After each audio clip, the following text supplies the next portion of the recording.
I'm Frederik Wouters. I have the honor to present to you before the group picture. So don't forget, after the presentation, we have to go to take the group picture. And you have to also remind me if I'm going over time. I also want to be in the group picture, so you have to stop me that we can go together. But I'm very enthusiastic about the subject, so it might be that I get carried away and then just raise your hand and then we'll go. About a year ago, I started working for a big client. I know you cannot read these slides. It's a very small font. And they wanted to set up Drupal on Kubernetes. It's actually almost exactly a year ago. And they asked me to come into the team to make architectural drawings, because I have the enterprise architecture background. And they said, yeah, we want you to make some drawings and set it up and look like, and then people would set it up for you. But then they didn't find anyone to set up the actual things on Kubernetes and the pipelines and everything. And they asked me, maybe you can do that as well. So I had zero experience in Kubernetes. So that was a very interesting journey for me. But now, 1 year later, I'm happy to share my learnings with you. We have it running in production since, I think, November. Scaling with rolling deploys, everything. So I'm pretty happy with that. I currently work for DropSolid. And there's some cool things that DropSolid does. You can find us at the booth. I'm mostly there also. We do some cool things with personalization, with the CDP. We have marketing automation. That's about the company. So this is another schema, and this is the schema that today we will be dissecting.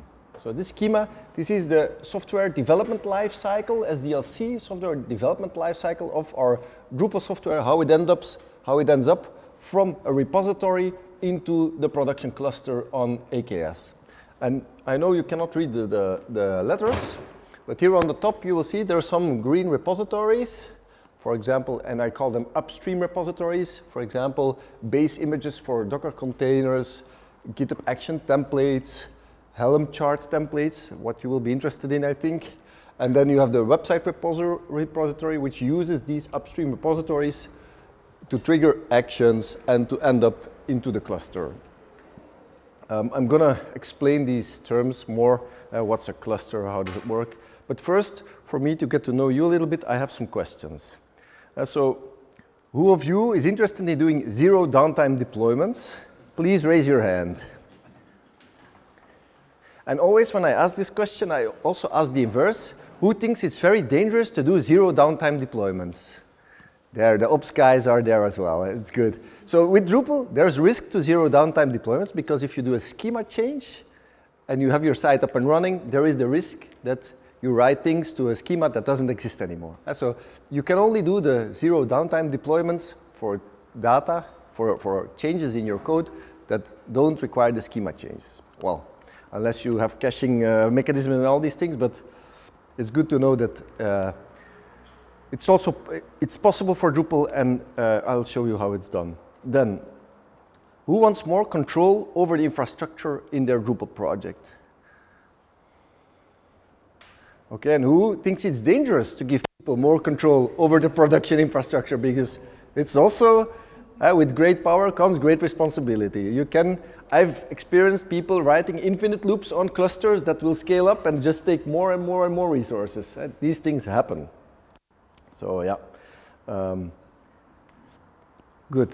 For the people that don't know what serverless means that we don't use a traditional server anymore. So what we do is we create, for example, containers, and then we are going to use these containers in clusters to have not a typical server running our code.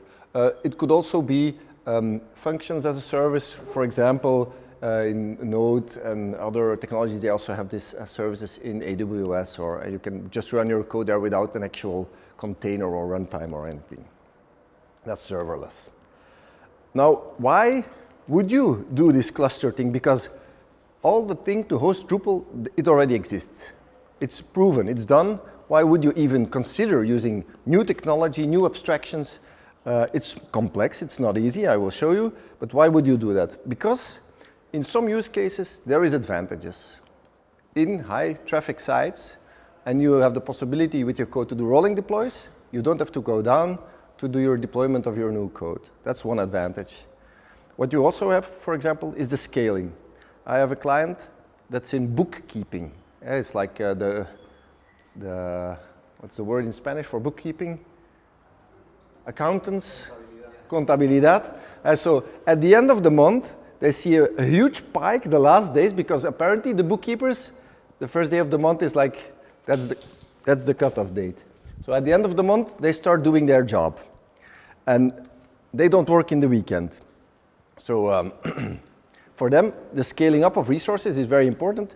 And in the weekends and in the downtime, just one little pod running is enough to handle all the traffic. But when all the bookkeepers are working, then we need much more resources. It's actually much more than that. It's much steeper. By the end of the month, we really see an increase in traffic. And on the weekends, I don't have the graph of the weekends here. What's also an advantage of using the Kubernetes is because all the available clouds provide you with a Kubernetes cluster, you can even have in your own data center a cluster running and you can deploy your Drupal there. So it's sort of, you can run it anywhere. Here you see the bookkeepers don't work in the weekend. So there's not very much traffic there. And it's cool because the response times are good, and when you're going to do an actual load test, it can handle super much load. Where it's really, really cool to see. We've been running in production since November 22. It has scaled up, it has scaled down, and it's really, we have 70,000 logins every day on a Kubernetes cluster, and they all log in the morning, and it actually works very good without much customizations. Okay, so today, what I will be talking about, we have around 50 Drupal repositories, 10 sorts of Drupal Docker containers. There's 7, the number 7 is not correct anymore. There will be more Kubernetes concepts. I will show you some Helm charts, and I will have a lot of continuous integration from GitHub jobs. And we'll do first, how does the repository look? Then we'll go into creating the containers for people that don't know how it works yet.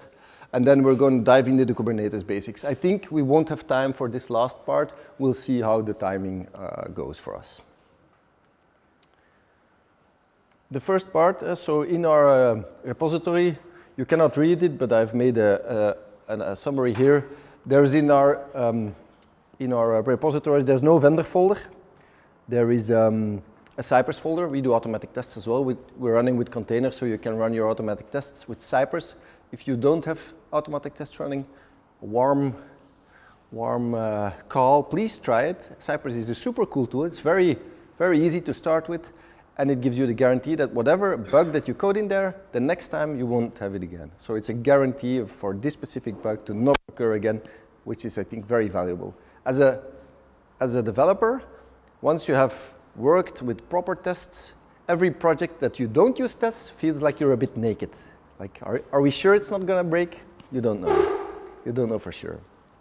There's also the etc folder where we save the configuration for Varnish, for Nginx, for Docker. We also add the Docker files in our repository, and we have bash scripts. The typical deploy script is in there as well. So that's in the website repository. Okay, now we will dive into the containers. Yoink.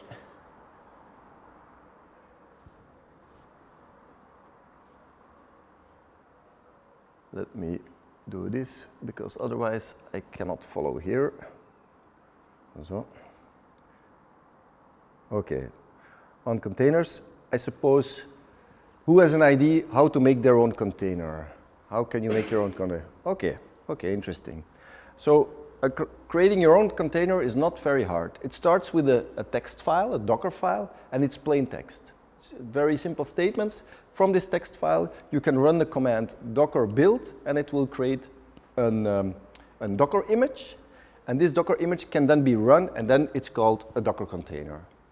I have an example of this later in the presentation. We're going to create 2 types of containers in our project, because in our cluster, when traffic comes in, it comes in via the load balancer. It comes to our cluster. In the Kubernetes, there is an ingress. It's something that accepts the traffic and routes it to the right place. We have our varnish container, but we're using the upstream varnish because why would you roll your own varnish? There's an upstream container, so we just go with that. But we add in a varnish configuration file so that we can give it some configuration. Then we were building our own Nginx because we like to have a lot of config in there and maybe some adaptations. We're creating our own PHP container, and we're using a contrib memcache, also with config that we add in via a config map, and an Elasticsearch for search indexing, but you can use Solr just as well. And so these are the two that we'll be building, and I will show you the Docker files for that.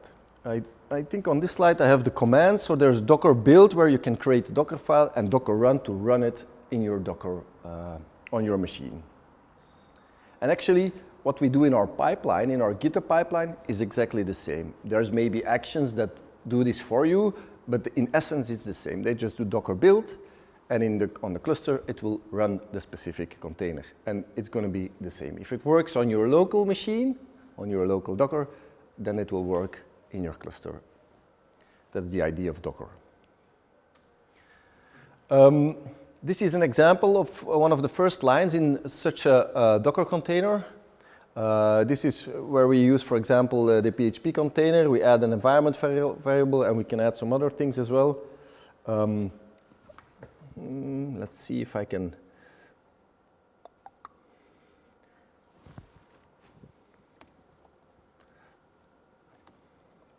I'm going to open existing one.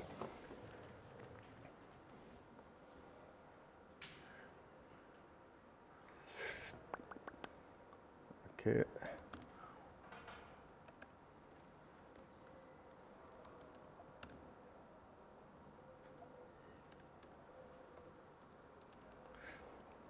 So here we have, how can we increase that? For example, the Nginx, there's a Docker file, and this is the Docker file to build the Nginx container. And you see here on top, we're using Nginx stable. There are some things that we add. We set the time zone to Brussels. We're working in Brussels. We're doing some installs, curl, for example. We're adding a certificate from the client. We add in the configuration file. You see that there's also the fast CDI conf here. So we add in the configuration, we expose it via port 8080, and that's the Docker container. There you could add other things that you want to have included in this specific container. And this is the Nginx container, which will already host your static files. And if it's PHP, it will give the traffic to PHP. This is configured in Nginx, but that's not the subject of today. You see that PHP will be 9000, and there's other configuration there, but this is not for today.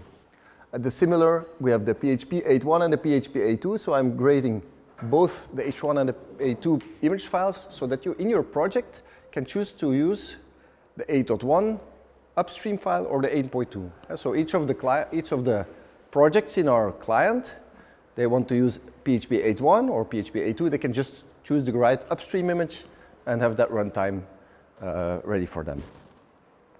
In the PHP project, I'm adding some more stuff because, you know, with your PHP, sometimes use some resources, all these kind of things. This is what I call upstream base images to base my projects on top of. So in my project, I will also do a container. I will create a different container, but this is the base image. This is my upstream. So you can have multiple upstream containers to use in your project. Sometimes people ask me, why do you create a different container for Nginx and PHP? It's a very good question. This is just because I had no experience at all, and it works very well. So I stayed with it. Okay.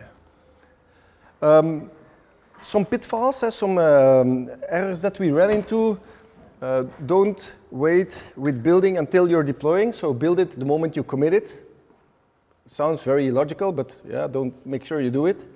Also, notice your failed builds. We had the upstream images failing, and our project continued building, and it didn't. There was no notification or anything. So make sure that your alerting is in place to see if your builds for your upstream images fail.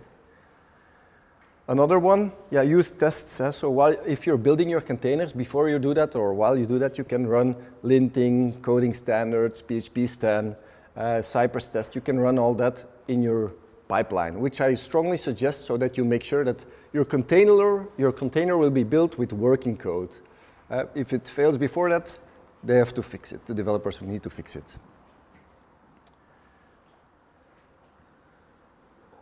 This is I explained this concept already, so the base images have this structure. I showed it live, okay. This is an example file. This is just for the presentation. I explained it to you how it works. This is what we just showed. Okay, that's on the Docker containers. You all know now how a Docker container is, where's my mouse pointer here? How a Docker container is made. Any questions so far on the containers? No questions? No. Okay. Next up, let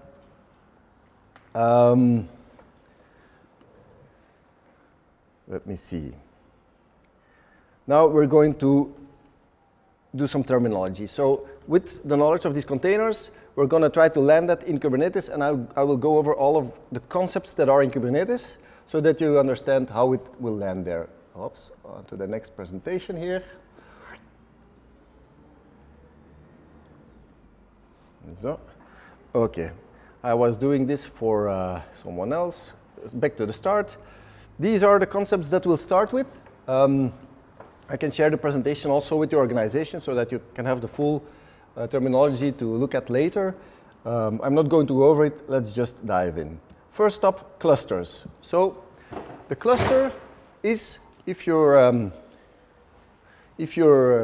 landing your code, there's going to be the highest level concept is a cluster. Everything starts from the cluster down. You can create multiple clusters in Google Cloud or in AWS or in other cloud systems, but the cluster is like the starting point. And inside, a cluster can be created manually. So if you go to Google Cloud, you can create one manually, or you can have infrastructure as code. And Terraform is one of the examples to create this infrastructure from a code point of view. At our client, we're using Terraform. So what they do is they have configuration for all of these clusters. When we request another cluster, they will create it in the code, apply the code, and the cluster is created in the cloud. Terraform is a specific choice they made because it is agnostic of the different clouds. If we want to switch from AKS to Google, they just have to change some configuration and the clusters will go there. So it's transparent for me. I don't even know how the Terraform code works. But it would be similar to creating it manually in the system. With this cluster, you can interact. As a ops person or even a developer, it's sometimes interesting to log into the cluster and to have the connection with the pods, to see the logs, to look what's happening. There are some tools to do that. So the Linux tool, I would suggest to use is K9S. K9S is a command line tool. Connect to your cluster, you have all the tools at your fingertips. It's not very easy to start with, but like with all Linux tools, it's very powerful. You also have Lens. They call it the Kubernetes IDE. That's what I started with. It's a Windows tool. I have to work at the client inside a Windows virtual machine. So yeah, not ideal, but it works. It's also pretty strong. Then you also have a cloud tool, which you can run on your own. It's called Rancher. Rancher also has a web interface to manage clusters. So all of these tools do the same thing, manage a cluster, but the interface is just differently. At our client, we're moving from Lens to Rancher, so everybody they can let the access be coming from the Azure and whatever. Okay. Of course, you're going to have multiple clusters. You don't want your test applications running next to your production applications. So what our client has done is they created multiple divisions. And for each division, they had a production cluster, an acceptance cluster, test cluster. You see the setup like this. Of course, a cluster has money. I wouldn't suggest, if you're experimenting, to start with setting this up, but it's going to cost a lot of money like that. Start with small things and start like that. In each of these clusters, you see there's namespaces. More on the namespaces later. A namespace could be one project, one Drupal project with all of its containers and everything in there. So in our case, we have one cluster with 7 or 8 projects. And they're all here. They all have an acceptance and a production version. So the client can test it on a test, product, accept, and production. That's the namespace. Inside the namespace, so one cluster, it's a very abstract concept. How do you give it resources? Where does it stop? Well, a cluster doesn't have limitations. Inside a cluster, you give it nodes. If you would compare it to a traditional server, you can say that the nodes are like servers. So nodes are like servers with CPU, with memory limits.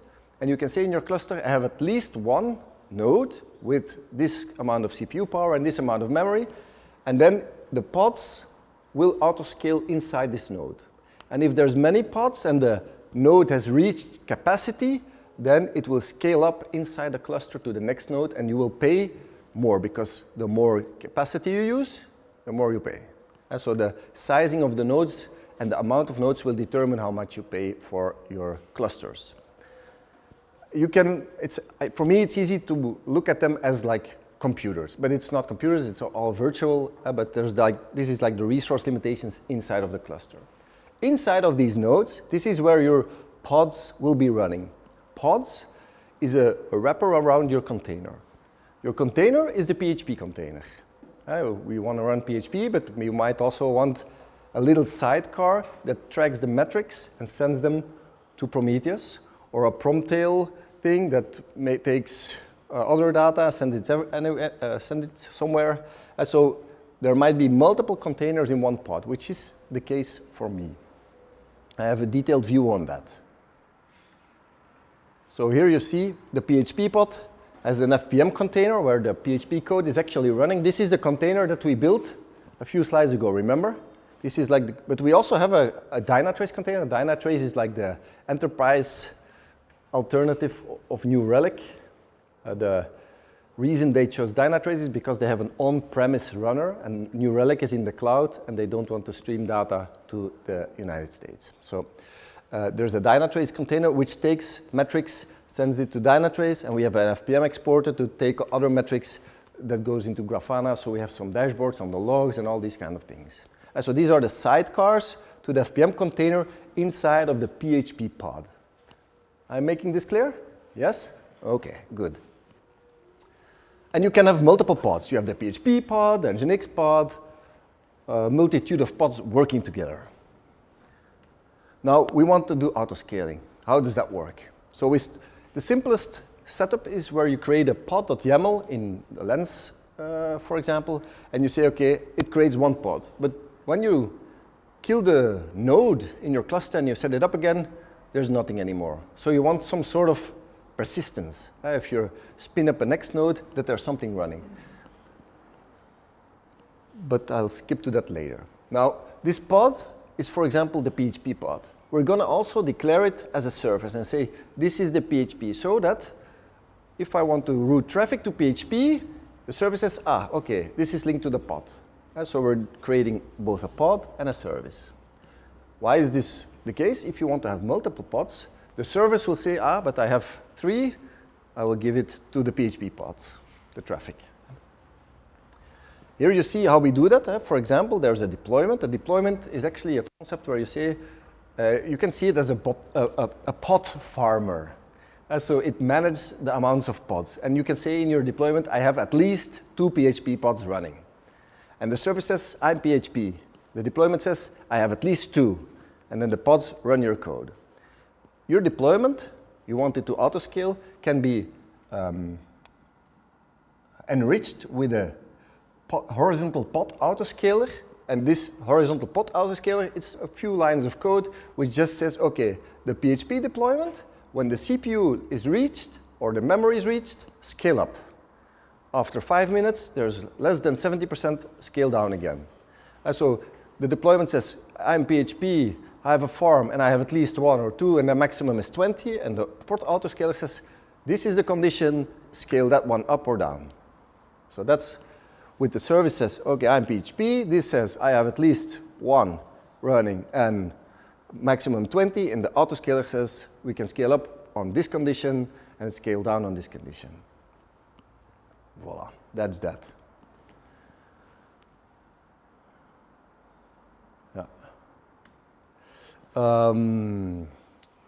need to know. Yeah, what I found in production, if you put, so you can, small sidetrack, scaling your pod depends on limitations. You cannot say scale the pod up if there's no limitation, if it's infinite CPU. By default, in Kubernetes, the pod will grow. It will grow in size and it will grow the CPU until your node is full.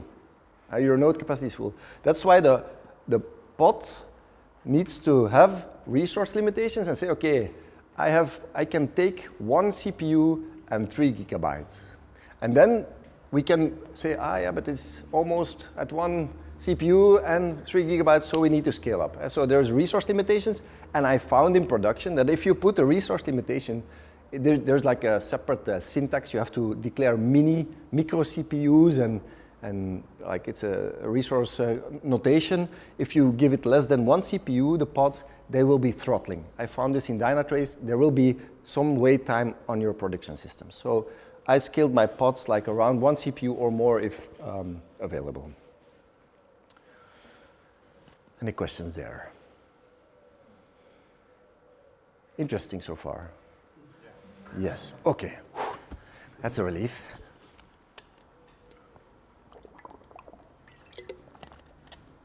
Okay. This autoscaling, with the dark, it's very bad. Here you see the resources. Can you see it in the back? I suppose not. Más o menos. Well, you see, it requests 100 milli-CPUs. The limit is 1 CPU. So that means that when the pod is created, made alive in the system, it will really allocate from this system 10% of the CPU. And the limitation, it can use up to 1 full CPU. And so you need to have request and limit for your resources. And then you have your pod autoscaler, and this is the full notation for the autoscaler. I will read it out loud. So what you see here, there's a minimum amount of replicas, there's a maximum amount of replicas, so it scales from 1 to 10. We're scaling on the type resource, and we're scaling on CPU utilization. When its average is 70, then it will scale up. Automatically, it will also scale down with a 5-minute interval, so I didn't configure that. This is the entire horizontal pod autoscaler that we're using in production since November, and we had 0 issues with that. And it really scales up with the traffic to 6 or 9 pods, and if you write an infinite loop to the maximum, and then when you kill it, then it goes down again. So, okay. Next cool feature in Kubernetes is the deployment strategy. So since we're spinning up pods, the cool thing is that you can say, okay, we have the current deployment which is running 2 pods with our old PHP code. We can spin up 2 new pods with the new code, and we can switch the traffic from the old to the new. And these are strategies to switch the traffic from the old to the new. And you see, I've put a graph in here so you can have the recreate, which just kills the traffic, recreates it, and puts the traffic on the new, but we don't want downtime for rolling deploys. That's a bit counterintuitive. You have the ramped, which means it spins up the exact same and will slowly move the traffic from one environment to another. We have blue-green, where it says we spin it up, and then from one moment to another, all the traffic onto the new environment. These are all 0 downtime. Then we have the canary release. It will just give a percentage of the traffic to the new code. And this is, why do you do that? The canary release, to see if no errors start building up. And then you're monitoring, you need to check the monitoring. If errors start building up, then you roll it back. If it doesn't, it will scale up. You can also do, the cool thing is, for example, a shadow. So you can have it running next to your old code in shadow, so it's not actually in production, but you can check your monitoring. If errors start to come up or anything, then you know that your code is buggy. So this is, I think, a cool thing to test. But we are actually mostly using this way. I think the ramped is the default, so that's what we're using.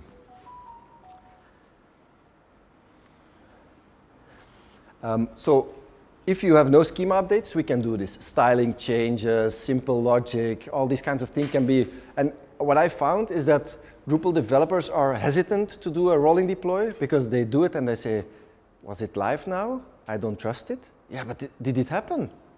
So they're a bit hesitant, like, does it work? But I see now, with the confidence of the years, it starts to grow, and people of other teams want this as well. So this is actually really cool to have zero downtime deploy, when you can say to the client, no, it will not go down. I will deploy this afternoon, and you can test it in production if you want. It gives the client also confidence that you understand what's going on. If you do have to do database changes, yeah, there's no other way than stop the traffic, do your schema changes, and bring it up again, unless you have some like hybrid setup, but that's outside of for today. It's more complex. What we do here, and there's multiple ways to approach this. You could say I put the Drupal in maintenance mode and then do the schema. What I've chosen to do is a bit different. I also changed the ingress in Kubernetes, so the Drupal does not have any traffic at all. And we have a separate maintenance pod, so like an HTML pod serving a maintenance page, so we can have the full infrastructure rebuilding or whatever, and then switching to the new code and putting the ingress live again.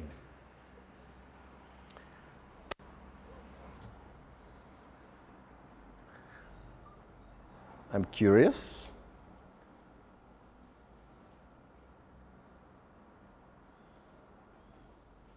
No, it's not for today. Oh, and so here you see in GitHub, we have actions for all the deploys, for production, test, and accept. And what you saw there is that they can just, as a parameter for the deployment, choose if they want a rolling or a schema deploy for their tag that they want to deploy to the environment. Okay, that's on the deployments. Ingress, I was talking already about ingress. What is that? So the ingress is a sort of a container that says, I will accept the traffic for mydomain.com, and you configure it in your lens like this traffic has to go to the Nginx container or to the Varnish container. I already talked about services, so we declare a service Varnish, service Nginx, and service PHP. Then we have a Varnish pod running behind the service. So the service declaration just gives you, go to the Varnish pod. The Varnish pod was the upstream container. We don't build it at all, but we give it the VCL file with the config map. The service Nginx says, okay, there's multiple pods. It's an autoscaler, so many pods running, it autoscales. But I've noticed with Nginx, it's so performant, it doesn't autoscale at all. Like much traffic, it's super performant. No problems there. With the PHP, we really see, because it's CPU intensive, and we see it scale up and down. So this deployment is actually properly used most of the time. Actually, when developers don't understand ingress, I just tell them mostly, you can see it, this is like your virtual host in a traditional server. Ingress is the same thing, but then in the Kubernetes cluster. It's like your virtual host that points your traffic to the service. Then there's persistent volume claims, because you're spinning up all these containers everywhere, but you need some shared ground. You need to have your files accessible. If a person uploads a file in one pod and it's running, and the next request is served by another pod, you want the same file to be there as well. So that's why we have persistent volume claims. And this is actually the mounts in a traditional server terminology, to have the files mounted in these pods. We typically mount sites default files. Temp is also used. There is a temp directory for file uploads in forms, and the private files should also be mounted. And therefore, to have this in the pod, you need to create a persistent volume claim, which is called a PVC, so a persistent volume claim, which then links to the volume. 2 steps back, Terraform is the infrastructure as code. The volume will be dependent on the cloud that you're on. Volumes are different in Azure as they are on Google, as they are on AWS. And so this is something that Terraform will say, okay, I will link this volume to the cluster, and the volume claim is agnostic. It will say, okay, I have a volume available, and I will give it to your pod. So actually, in your pod, you don't have to care if it's Google or AWS or whatever storage. You can just take the files and put them back. It's like a file on the system. Config maps. With Varnish, I already told you we're using the upstream image. Config map, for example, the default VCL is a configuration that we say we're using this container, but we're adding our own file into the container. And we're using config maps for multiple things. In the case of Varnish, it's the VCL that we use there. In the case of PHP, we're adding the PHP ini. This allows you to have a different ini file in your multiple projects. So if you want a specific PHP ini configuration for your specific site, you can mount it in, but you can still have the shared PHP pods. For Nginx, same, fastCGI, we also mount it as a config map. And then you have stateful sets. For example, with Memcache, you want sometimes the state to persist over the pods. If we kill one pod, it will automatically spin up a new one, but the data is gone. Whatever you did in there is gone if you don't save it to the disk or to the database. With stateful sets, you can solve that problem. I don't know too much about that, so I'm not going too much into detail for that. I'm sorry. What was this? Yeah, then there's also the concept of jobs. We can use the same PHP containers that we built and run a simple job for it. For example, a one-off job and cron jobs will be also a type of job that we will be running. But job is a concept in the Kubernetes terminology. If we then go to a cron job is actually the definition that says every X create this job. And in the job, it says, I run this command on this container. And this way you configure your cron jobs for your containers. And I will show it live. I will show it in a project. Open recent.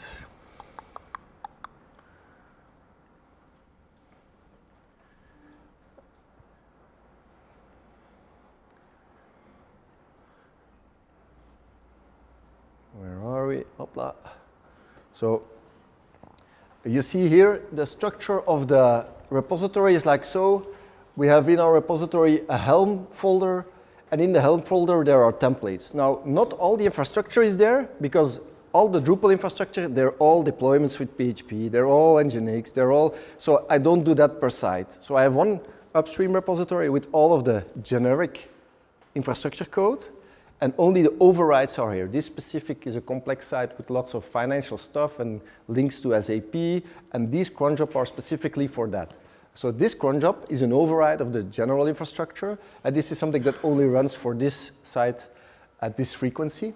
Now, the cool thing about this is, if you're understanding the concept of the cluster and the resources, every cron job that you create will make a separate container which uses separate resources and will not impact your load on your other systems. So your traffic will not decrease, your performance will not decrease, it will just create an extra pod with resources. It will allocate more. And here you see it's just a frequency, and for the rest, it uses the PHP from the parameters, and you run your command, and in this case, it's a shell script, but it doesn't really matter. So you can do whatever function that you want in whatever interval that you want.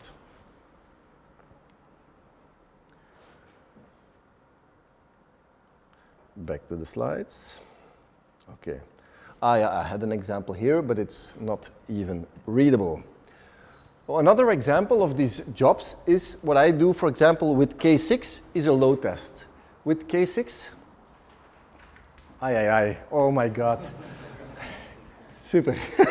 Okay, with K6 I do a load test to self-test my things. With K6 it's JavaScript to define your own tests, and you can really hammer your own environment like that. So this is, I also added this to my repos to have this as a job, so I can just click it and have a load test running whatever time that I want.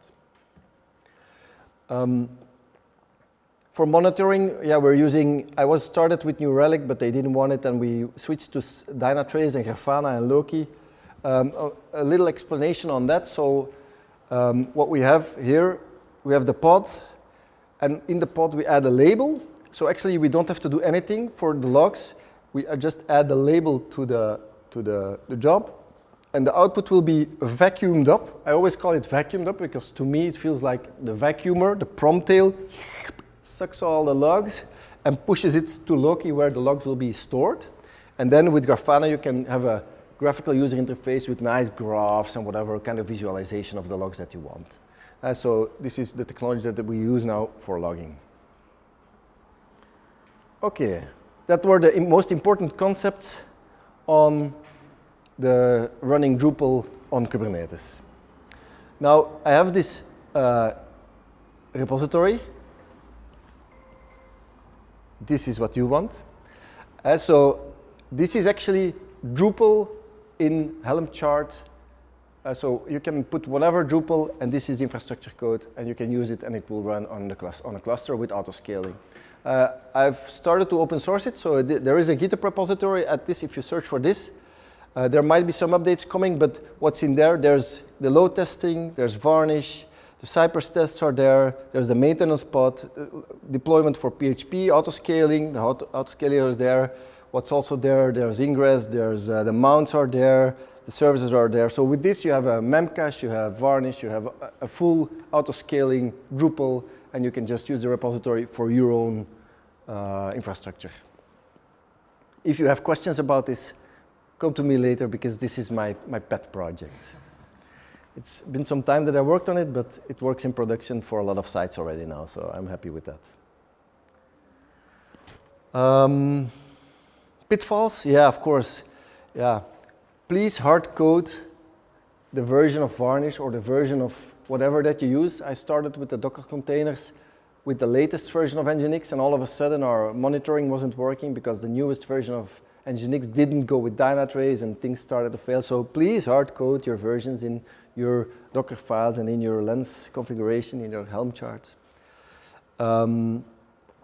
Also, what I noticed is, because with Helm, what you do is you say, when you do Helm upgrade, you say, this is the new infrastructure.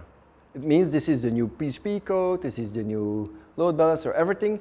But if you didn't validate it, it will kill the old pods, it will try to apply it, and your site is down. So there is a dry run command in Helm, which you can do. Please do it. This prevents you from going down while doing the Kubernetes rollouts.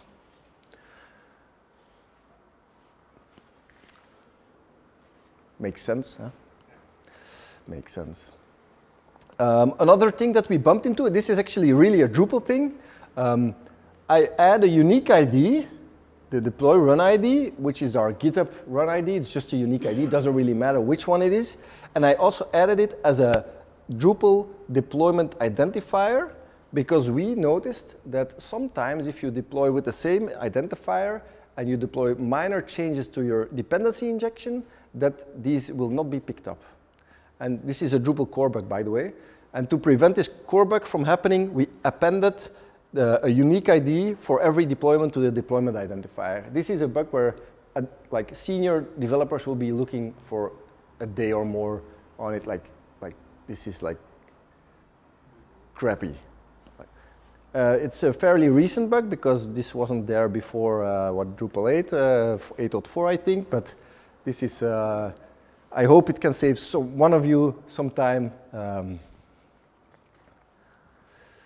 Another pitfall, yeah, the CPU was throttling. Here you see the graph, so the CPU, the red line, the red markings here is that actually there's little wait time in the pod, so this is where we scaled it too low. So the pods were dimensioned a bit too low. This resulted in throttling, and the moment I disabled and I just put them to 1, you see that the response times really decreased, and so it got more performant.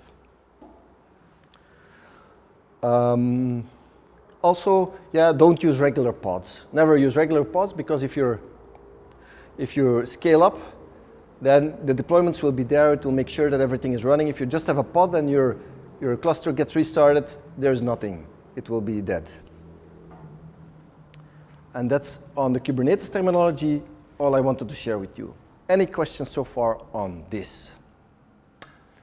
Please. 5 minutes. I think this is going to be, we're not going to continue in the CICD part, but maybe let's have some questions now.